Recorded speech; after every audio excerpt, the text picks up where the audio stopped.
എന്തിനാ എപ്പോഴും ഇങ്ങനെ സിസ്റ്റർ വീട്ടിലേക്ക് പോകുക എന്ന് പറയുന്നേ? അത് അവരെൻ്റെ മക്കളാണല്ലോ, ഞാനാണല്ലോ അമ്മ.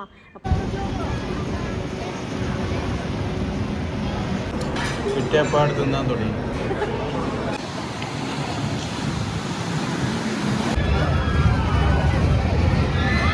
ഒന്നും പറയാനില്ല, ഒന്നും പേടിക്കണ്ട. അപ്പൊ ഒരു പാചകവും ഒന്നും കാണിക്കാനില്ല കേട്ടോ. എല്ലാവരും വിചാരിക്കും എന്ത് ലോങ് വീഡിയോ ആണ്. ഇതെന്താ സംഭവം എന്ന് വെച്ചാൽ ചോറ് വെച്ചിട്ടില്ല. ചോറ് വെക്കാത്ത എന്താ വെച്ചാൽ ഞങ്ങൾ രണ്ടുപേരും ഒരു നേരം കുറച്ച് ചോറാ തിന്നു, മക്കളും കൂടി വേണം. സജീഷ് ചേട്ടൻ തീരെ കുറച്ചാണ്, ഞാനും തീരെ കുറച്ചാണ്. അപ്പോൾ നമുക്കത് അരി ഇടാനാവണ്ടേ ഒരു ഇതിലോട്ട്, അതിനുള്ള ചോറില്ല, ഇടൂല. കുഞ്ഞും സിദ്ധുവും ദേവും ഉണ്ടെങ്കിൽ മാത്രമേ അവിടെ ഞങ്ങൾ ചോറ് രണ്ടു നേരവും കഴിക്കുള്ളൂ കേട്ടോ. അപ്പോൾ അല്ലാത്ത സമയത്താണ് ഞങ്ങൾ രണ്ടുപാടും വെറുതെ അരിഭക്ഷണം അങ്ങനെയൊക്കെ തിന്നണ്ടെന്ന് വിചാരിച്ച് ഞങ്ങൾ കഴിക്കില്ല, മക്കൾക്കാണ് കൊടുക്കൽ ഞങ്ങൾ. അപ്പോൾ ഇന്നിപ്പോൾ ഞാൻ അതുകൊണ്ട് ചോറ് വെച്ചിട്ടില്ല, മക്കളില്ലാത്തതിനെ കൊണ്ട് അതുമില്ല.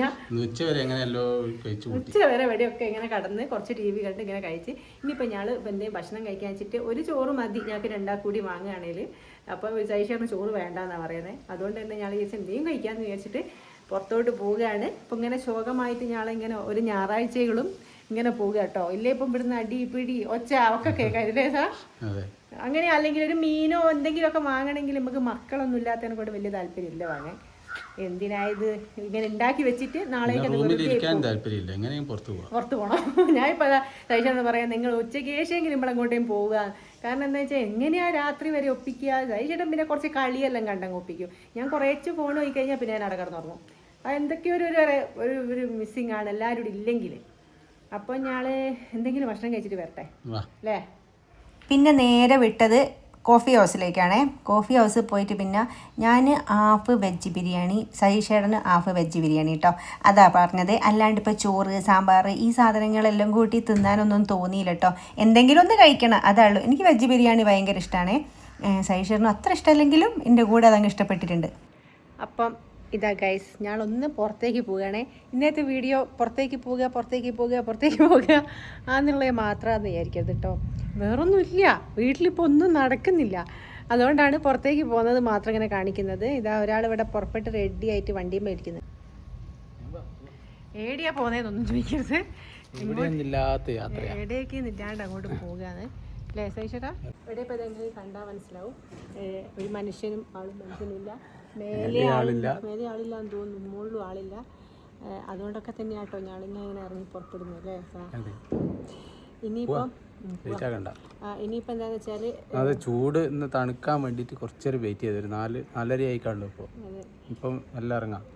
ഇനിയിപ്പോൾ കുഞ്ഞു സിദ്ധു ഇതിൻ്റെ മുന്നേ അതിനോട് പറയാൻ പറ്റും. ഇതിന് മുന്നേ ഞാൻ ഒരു വീഡിയോയിൽ സിസ്റ്റർ വീട്ടിലേക്ക് പോകാന്ന് പറഞ്ഞതിന് അല്ലേ, ഒരാൾ പറഞ്ഞിട്ടുണ്ടായിരുന്നു എന്തിനാ എപ്പോഴും ഇങ്ങനെ സിസ്റ്റർ വീട്ടിലേക്ക് പോകുക എന്ന് പറയുന്നേ, അമ്മ വീട്ടിലേക്ക് എന്ന് പറഞ്ഞുകൂടെയെന്ന്.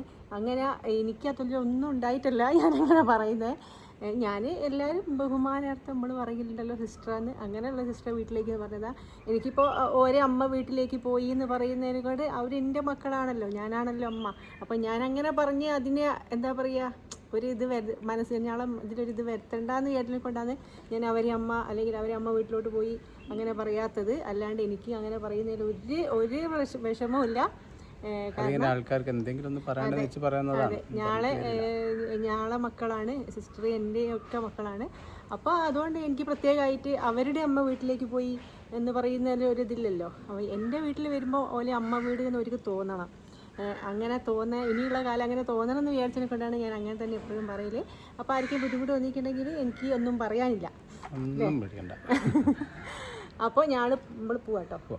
പിന്നെ ഞാൻ വേഗം നേരെ വിട്ടത് കോഴിക്കോടേക്ക് കേട്ടോ. കാരണം വടകര ഇനിയൊന്നും കാണാനൊന്നും ഇല്ലല്ലോ. വടകര ഇങ്ങനെ പോയിരുന്നിട്ട് കുറേ സാൻഡ് ബാങ്കിലൊക്കെയാണല്ലോ പോയിരിക്കല് എന്നത്തെയും പോലെ. ഇപ്പം ഞാൻ വിചാരിച്ച് വെറുതെ കോഴിക്കോടേക്ക് പോകാമെന്ന്. കോഴിക്കോടേക്ക് എന്തെങ്കിലും പരിപാടി ഉണ്ടോയെന്നൊന്നും നോക്കിയിട്ടൊന്നുമില്ല. പക്ഷേ ബീച്ചിലെത്തിയ സമയത്താട്ടോ അറിഞ്ഞത് അവിടെ ബീച്ച് ഫെസ്റ്റ് നടക്കുന്നുണ്ടതിന്.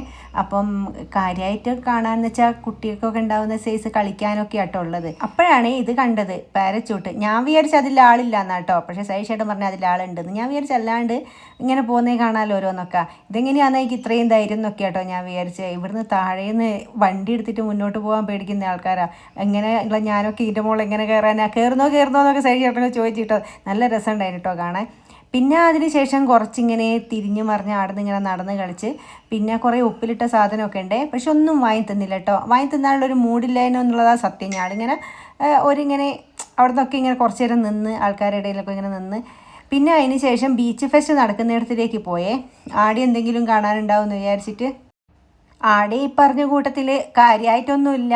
ചെറിയ രീതിയിലൊക്കെ ഈ മക്കൾ കളിക്കുന്ന സാധനങ്ങൾ, പിന്നെ നമ്മളിങ്ങനെ എറിഞ്ഞിട്ട് എന്തിൻ്റെ മുകളിൽ കൊണ്ടിട്ട് ആ സാധനം നമ്മൾ എടുക്കുക, അങ്ങനെയുള്ള ഓരോരോ സംഭവങ്ങളാട്ടോ. ആടെയൊക്കെ ഒന്ന് വെറുതെ നടന്ന് ടൈം സ്പെൻഡ് ചെയ്യാന്ന് പറയുന്നത് മാത്രം കേട്ടോ. ഞാനിങ്ങനെ വിചാരിക്കുകയാണേ, നമുക്ക് മക്കളൊക്കെ ഉണ്ടായിട്ട് ജസ്റ്റ് ഇടവേളകളിൽ പോലും നമുക്ക് ഇത്ര വിഷമാണെങ്കിൽ ഈ മക്കളൊന്നും ഇല്ലാത്ത പോലെ അവസ്ഥ ഭയങ്കരമായിരിക്കും കേട്ടോ. ശരിക്കും എന്താ പറയുക, ജീവിതത്തിലൊരു പ്രതീക്ഷകളൊന്നും ഇല്ലാണ്ട് ഇങ്ങനെ നിൽക്കുന്ന ഒരവസ്ഥയല്ലേ. ഇതൊന്നുമില്ല, ഇന്നില്ലേ നാളെ വരും എന്നുള്ളൊരു സമാധാനമുണ്ട്. അതിനുശേഷം ഞങ്ങൾ കോൺവെൻറ്റ് റോഡിൽ പോയിട്ട് നല്ല ഡ്രൈ ഫ്രൂട്ട്സിൻ്റെ ഒരു ജ്യൂസും കുടിച്ചിട്ട് ഞങ്ങൾ ഇങ്ങോട്ട് തിരിച്ചു പോരുക കേട്ടോ. നല്ല ടേസ്റ്റുള്ള ജ്യൂസാണ്. അനുപമ എന്നാണ് ഷോപ്പിൻ്റെ പേര്. വേണമെങ്കിലൊന്ന് പോയി ട്രൈ ചെയ്ത് നോക്ക് കേട്ടോ. നല്ല ടേസ്റ്റുള്ള നല്ല ഹെൽത്തി ജ്യൂസാണ്. അപ്പോൾ അതും കുടിച്ചതാണ് ഞങ്ങൾ തിരിച്ച് വീട്ടിലേക്ക് പോവുകയാണ്. വേറെ ഒന്നും കണ്ടിട്ടുമില്ല, ഒന്നുമില്ല. അത്രയും സമയം അവിടെയൊക്കെ നിന്നു എന്ന് മാത്രം കേട്ടോ. ഇതാണ് ഗൈസ് നമ്മളെ വീട്ടിൽ എത്തിയാലുള്ള അവസ്ഥ. ഞങ്ങളിപ്പം 10:30 ആയപ്പോഴത്തേക്കാണ് തിരിച്ചുപടി എത്തിയത്. നിശബ്ദമായി കിടക്കുന്നു, ആരുമില്ല.